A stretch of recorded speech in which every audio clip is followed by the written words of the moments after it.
টেটের প্রশ্ন ফাঁস হয়ে গিয়েছে এই ধরনের খবর কালকে কিন্তু আমি আপনাদের সামনে রেখেছি।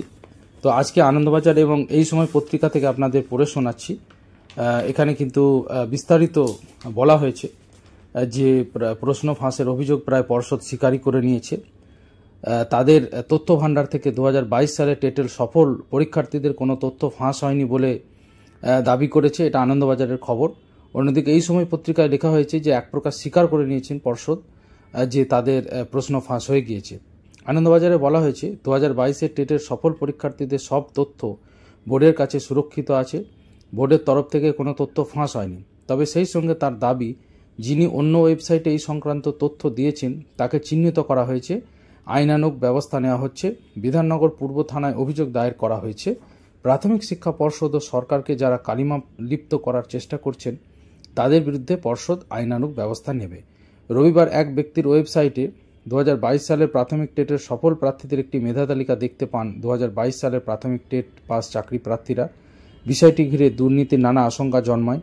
চাকরি প্রার্থীরা প্রশ্ন তোলেন, 2023 সালে ফেব্রুয়ারি মাসে যখন টেট প্রাথমিকের ফল বেরোয় তখন কোনো মেধা তালিকা কেন প্রকাশ করেনি প্রাথমিক শিক্ষা পর্ষদ? শুধুমাত্র যারা টেট উত্তীর্ণ হয়েছিলেন তারা নিজেদের রোল নাম্বার দিয়ে প্রাপ্ত নম্বর এবং টেট শংসাপত্র ডাউনলোড করতে পারেন। প্রশ্ন উঠছে, যেখানে প্রাথমিক শিক্ষা পর্ষদ কোনো মেধা তালিকা প্রকাশ করেনি সেখানে একজনের ব্যক্তিগত ওয়েবসাইট থেকে কিভাবে 1.5 লক্ষ সফল পরীক্ষার্থীর নামের তালিকা বেরোয়? এর পিছনে কোনো দুর্নীতি আছে বলে অনেকে দাবি করছেন। প্রাথমিক শিক্ষা পর্ষদের এক কর্তা সোমবার জানান, ফল বেরোনোর পরে কোনো মেধা তালিকা না থাকলেও সফল প্রার্থীদের ফলাফল আলাদা করে তাদের ওয়েবসাইটে ছিল। সেখান থেকে কোনো প্রযুক্তি খাটিয়ে অভিযুক্ত ব্যক্তি টেট পাস পরীক্ষার্থীদের তথ্য দখল করতে পারেন। পর্ষদের আধিকারিকদের সঙ্গে সোমবার দেখা করেন টেট পাস চাকরি প্রার্থীদের কয়েকজন।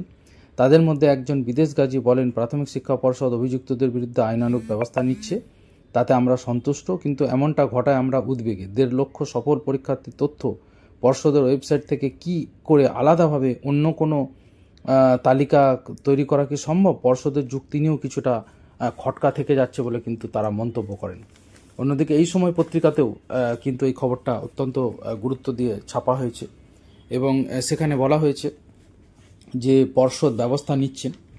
পর্ষদের তরফে বলা হয়েছে যে অভিযোগ প্রায় কিছুটা স্বীকার করে নেওয়া হয়েছে।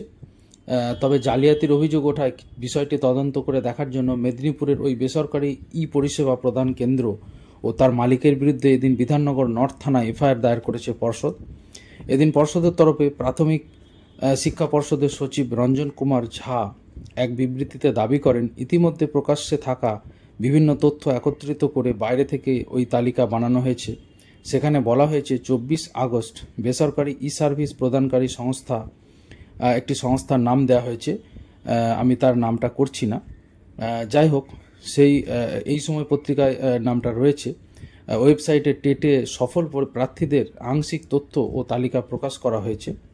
এই তালিকা সামাজিক মাধ্যমে ছড়িয়ে পড়ায় পরীক্ষার্থীদের মধ্যে বিভ্রান্তি ও আতঙ্কের পরিবেশ তৈরি হয়েছে।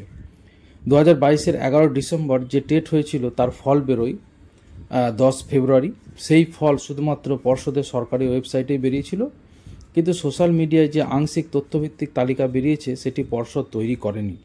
তাদের দাবি এটি আসলে পরিকল্পিত ষড়যন্ত্র। অর্থাৎ পর্ষদ দাবি করছে যে এটি পরিকল্পিত ষড়যন্ত্র। এই অংশটা যেটা আপনারা দেখছেন এই মুহূর্তে, এটা এই সময়ে কিন্তু বেরিয়েছে, প্রথম পাতাতেই রয়েছে।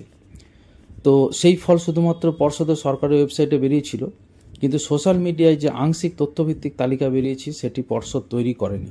তাদের দাবি এটি আসলে পরিকল্পিত ষড়যন্ত্র।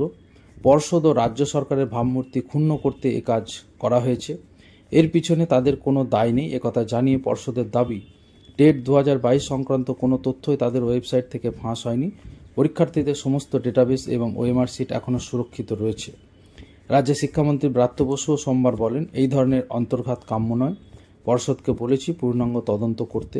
পর্ষদ যথেষ্ট দায়িত্ববান, ওদের পূর্ণাঙ্গ তদন্ত রিপোর্ট হাতে না পেলে আমাদের পক্ষে কোনো মন্তব্য করা ঠিক নয়। যদিও ওই পরিষেবা কেন্দ্রের মালিকের পাল্টা বক্তব্য, আমার ওয়েবসাইট থেকে 2022-এর টেট পরীক্ষার্থীদের সার্টিফিকেট ডাউনলোড করা যাচ্ছিল। এতে অনেকেই মনে করছেন হয়তো কোনো জালিয়াতি বা হ্যাকিংয়ের ব্যাপার ঘটেছে, কিন্তু তিনি স্পষ্ট বলেছেন যে আমার এই ওয়েবসাইট তৈরি করার উদ্দেশ্য একেবারেই সৎ এবং সহায়ক ছিল। পরীক্ষার্থীদের টেট সার্টিফিকেট মূলত ডাউনলোড করা যাচ্ছিল সরকারি ওয়েবসাইট WBP অনলাইন থেকে। তার যুক্তি, অনেক পরীক্ষার্থী তাদের সার্টিফিকেট হারিয়ে ফেলেছিলেন বা ডাউনলোড করতে সমস্যায় পড়েছিলেন। তাদের সুবিধার জন্য তিনি ওয়েবসাইটে একটি সার্চ ফিচার তৈরি করেছিলেন। সেখানে পরীক্ষার্থীরা কেবলমাত্র তাদের রেজিস্ট্রেশন নম্বর লিখলেই সার্টিফিকেট ডাউনলোড করা যেত। যাই হোক, খবরটি অত্যন্ত চাঞ্চল্য ছড়িয়েছে। তো এই ব্যাপারে পর্ষদ সভাপতি কিন্তু ব্যবস্থা নেওয়ার আশ্বাস দিয়েছেন। এটাই কিন্তু অত্যন্ত আশার খবর 2022-এ চাকরি প্রার্থীদের কাছে।